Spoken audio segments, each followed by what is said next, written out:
Lunch के लिए करने वालों को अचीवमेंट मिलने वाली नहीं है।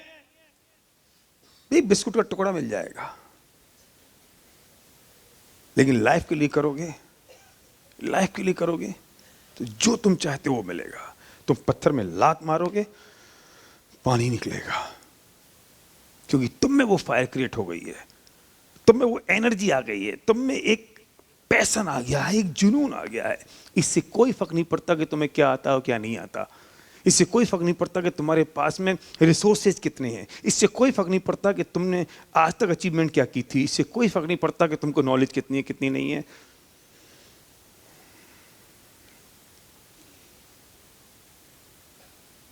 फर्क इससे पड़ता है कि तुम्हारे पास सपना कितना बड़ा है। एक जना ऊपर आओ, कोई जल्दी, चलो चलो आ जाओ आ जाओ, तुम भी आ जाओ, कोई बात नहीं, आ जाओ आ जाओ, तुम भी आ जाओ। रुको, लगान देखी थी? लगान देखी थी? लगान में जितने लोगों ने क्रिकेट खेला उनमें से एक कम वक्त को क्रिकेट खेलना नहीं आता था, फिर भी जीता कौन?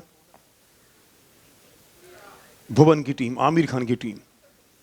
और जिनको आता था वे हार गए। इससे कोई फर्क नहीं पड़ता कि आपको कितना आता और कितना नहीं आता। ये ना, ये हाथ उठाओ, ये हाथ ना ऐसे करो। एक वहां पे वो था चमरू, चमरू था, कचरा, तो ये कचरा और मैं आमिर खान, ठीक है। और ये जो कचरा है ना, ये बॉल फेंक रहा है। अब बेचारा ये कचरा बॉल फेंकता है और ये बॉल उधर जाती है, फिर दोबारा कचरे ने बॉल फेंकी और ये बॉल इधर चली गई। तो आमिर खान ने क्या किया? आया आमिर खान, कचरा समझता नहीं है, तू पागल है कचरा, तेरे को अकल नहीं है कचरे, तेरे को बॉल फेंकनी नहीं आती। ऐसा किया उसने? नहीं। जैसे ही वो बॉल फेंकता था और आमिर खान आता था और उसे कहता था, कचरा बेटा 3 साल का लगान।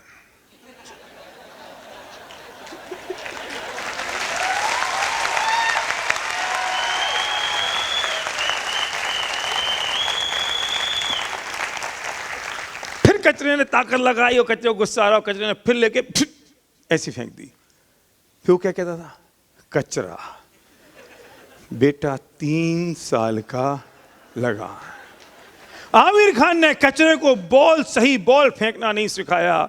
जब जब वो गलत बॉल फेंकता था तो आमिर खान उसे उसका सपना याद दिलाता था कि कचरा, अगर ये बॉल सही नहीं गई तो बेटा 3 साल का लगान भरना पड़ेगा। अगर आपके काम में, आपकी वर्किंग में कमी आ रही है तो सिर्फ अपने सपने को याद करो कि मैंने बिजनेस शुरू क्यों किया था। कोई फर्क नहीं पड़ता था, वो आदमी आता था, दूसरा आदमी ऐसे बॉल मारता था, एक ऐसे बैटिंग चलाता था। किसको आता था क्रिकेट? पर उनके पास एक स्ट्रॉन्ग बर्निंग डिजायर थी, अगर हमने ये गेम हार गए तो 3 साल का लगान भरना पड़ेगा। और अंग्रेजों को क्या था? कोई बात नहीं, जैसा चल रहा है चलता रहेगा। और अंग्रेज हार गए।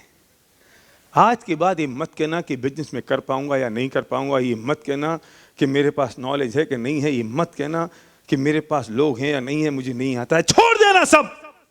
तुम्हारा अगर बिजनेस चल रहा है तो इसके कारण चल रहा है तुम्हारे पास सपना बहुत पावरफुल और स्ट्रांग है। अगर नहीं चल रहा है तो इसलिए नहीं चल रहा है क्योंकि तुम्हारा सपना बहुत वीक है।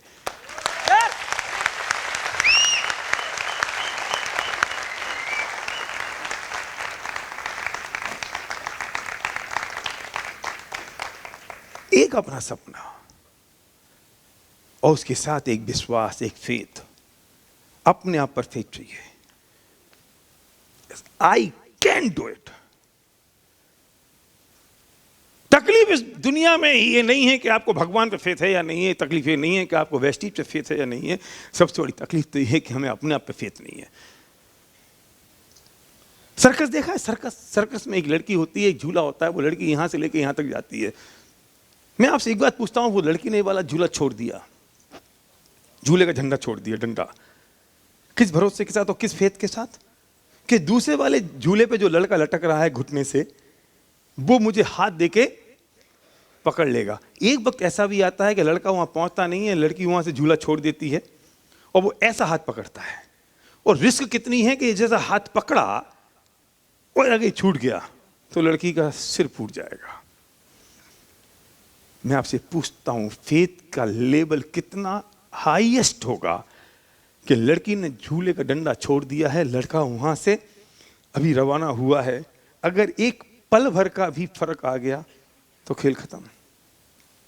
लेकिन उस वक्त भी उसको 100% फेथ है लड़की को कि मैं डंडा छोड़ूंगी और लड़का मुझे पकड़ लेगा। उस लड़की को फेथ हो सकता है, झूले वाली को, और मुझे ये फेथ नहीं है कि जिंदगी में मैं जो चाहता हूं वो मुझे मिल सकता है। मुझे अपने आप पे फेथ नहीं है कि मैं ये कर सकता हूं, मुझे अपने आप पे भरोसा नहीं है कि ये काम हो जाएगा। शायद जितने लोगों को स्टेज पे क्राउन डायरेक्टर्स ने रवब को बुलाया था वो इसलिए बुलाया था कि तुम्हें अगर अपने आप पे भरोसा नहीं है तो इनकी शक्लें देख के भरोसा कर लो कि अगर इन लोगों ने कर लिया है।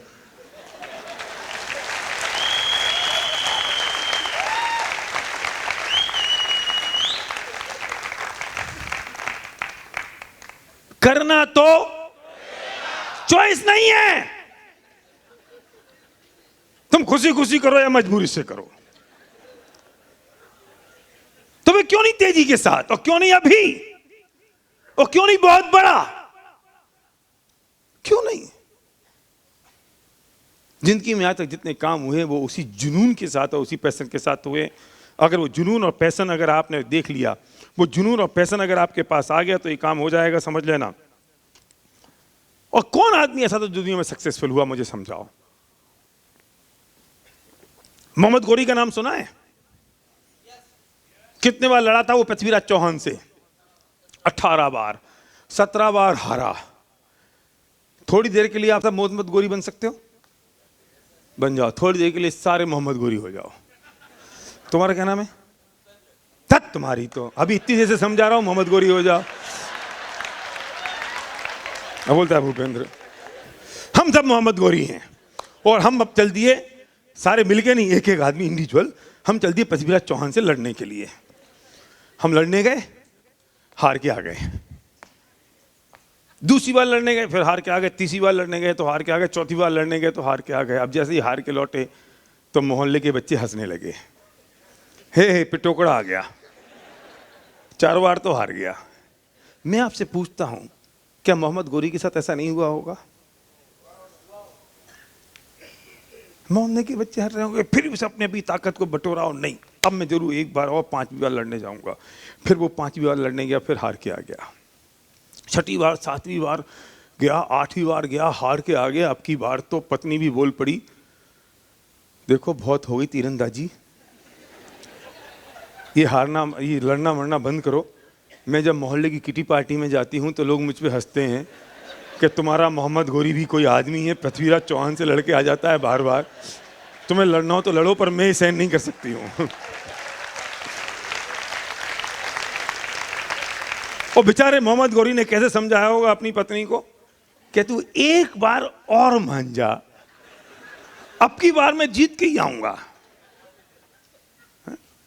और फिर बेचारा गया 11वीं बार लड़ने। अब वो लौटा तो क्या शक्ल दिखाता होगा अपनी पत्नी को? एक बार और, अब फिर गया। अब तो उसकी मां भी बोली कि बेटा मोहम्मद बहुत हो गया, क्यों मेरे दूध को लजा रहा है,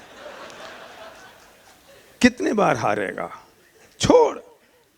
उसने कही मां बस एक बार और। अब वो गया 15वीं बार, फिर लौट के आ गया हार के। अब तो मोहल्ले की बत्तियां बंद हो गईं, घर की बत्तियां बंद हो गईं, कोई पानी देने वाला भी नहीं था। मोहम्मद चुपचाप आया और अपने कमरे में घुस के सो गया। सोचो क्या हुआ होगा। बच्चों ने छोटे छोटे पोस्टर लगा दिए, मोहम्मद तू नहीं जीत सकता। सोचो, अब हमारी ताकत है 15वीं बार दोबारा जाके एक बार और लड़ लूं मैं? सोचो, आप मोहम्मद गोरी हो, है हिम्मत, है ताकत। सैनिकों ने भी बगावत कर दी कि मोहम्मद साहब, काय को हमारे बाल बच्चों को मरवा रहे हो?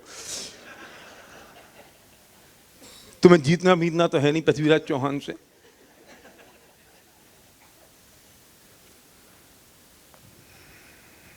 फिर गया 15वीं बार, फिर हार के आ गया। अब पिताजी बोले, ओए मोहम्मद, बंद कर और जाके मोहम्मद किराना स्टोर करके एक दुकान खोल ले और उसमें लोचे बेचना शुरू कर।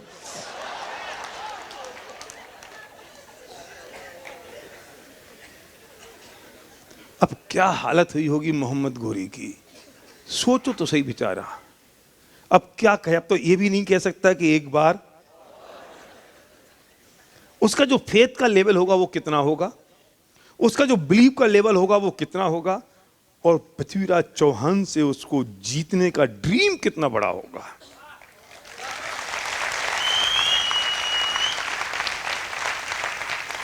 फिर 17वीं बार गया।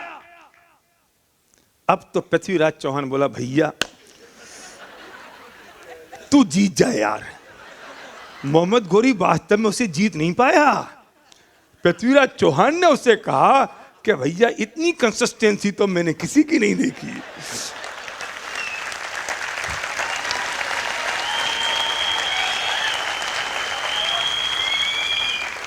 और अब तू जीत जाए यार। अब जब वो मोहम्मद गोरी अपने गांव में आया होगा तब क्या हुआ होगा? तब बच्चों ने कहा होगा, ए मोहम्मद, आगे आगे बच्चे नाच रहे होंगे, पीछे पीछे मोहम्मद गोरी आ रहा होगा, आगे आगे बैंड आ रहे होंगे, और उसकी माँ बहुत इतरा रही होगी, पता है किसका बेटा है? वही माँ जो दूध को लजा रही थी, अब वो कहती है, अरे तुझे पता है दूध किसका पिया है इसने? वही माँ। अब पत्नी तराती फिर रही, अपनी जुल्फें बना के गई किटी पार्टी में, तुझे पता है I am a wife of Mohammad.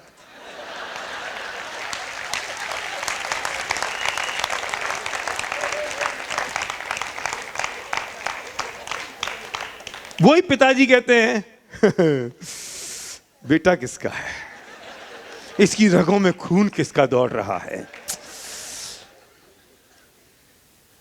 मेरे दोस्त, अगर मोहम्मद गोरी 17 बार तक जाता और 18वीं बार नहीं जाता तो इतिहास के पन्नों में उसका नाम भगोड़ों की श्रेणी में आ जाता।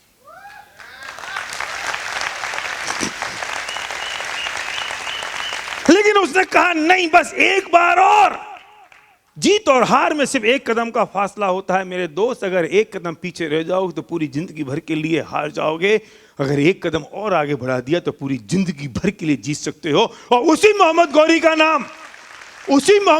नाम इतिहास में स्वर्ण अक्षरों से लिखा गया कि लोगों ने कहा, साला लड़ाकू हो तो ऐसा हो, 17 बार हारने के बाद भी 18वीं बार गया और जीत के आ गया।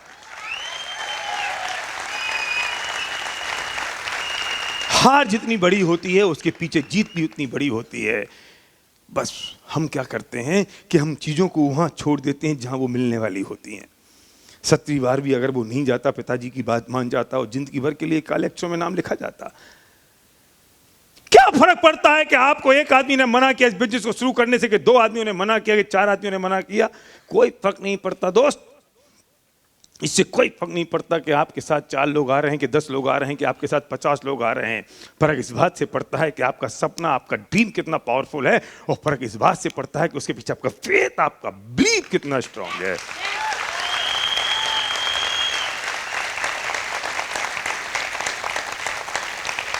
अगर इस धरती पे कोई काम एक आदमी कर सकता है तो दूसरा मैं हो सकता हूं। क्यों नहीं? क्यों नहीं हो सकता? मुझे कारण तो समझाओ,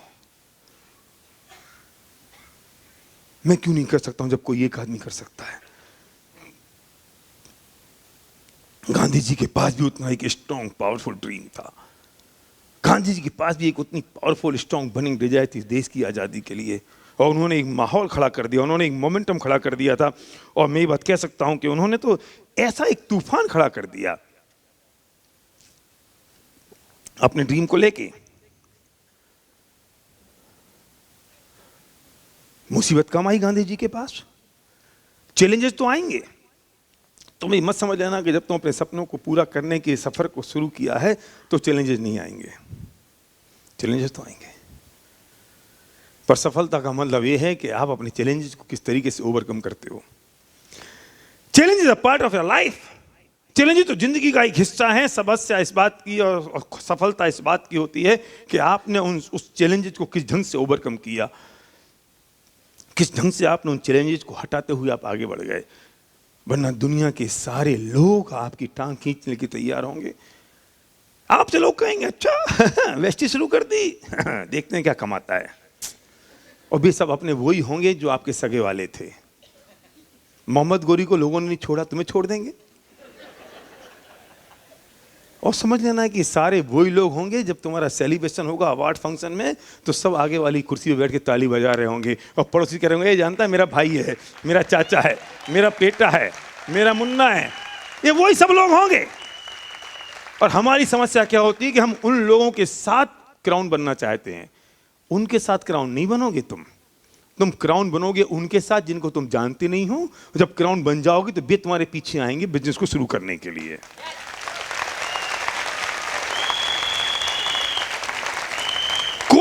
कोई ये नहीं चाहता कि उसके पड़ोस की लड़की की शादी हो जाए। तो जैसे उस लड़की को देखने वाले आते हैं भड़का देता है। कोई ये नहीं चाहता कि उसके जो साथ में रहने वाले आदमी की मछली आ जाए। कोई ये नहीं चाहता कि उसके साथ में जो आदमी रह रहा है वो करोड़पति हो जाए। तो तुम कोई अपॉर्चुनिटी लेके जाते हो, तुम्हारी टांग खींच देता है, ठुच नीचे आ जा बेटा, आ जा, कम ऑन। तू कैसे अलग हो सकता है, हम सारे भिखारी एक साथ रहेंगे।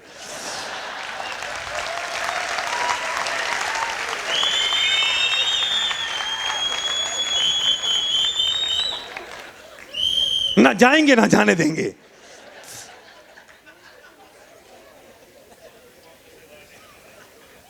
ऐसे ही हो रहा है तुम्हारे साथ भी। हाँ मुझे पता है, मेरे साथ भी ऐसे ही होता है। मैं कोई अलग थोड़ी हूं। और जितनी बात मैं बोल रहा हूं सब भुगता हुआ बोल रहा हूं। मुझे ऐसा थोड़ी है इन्होंने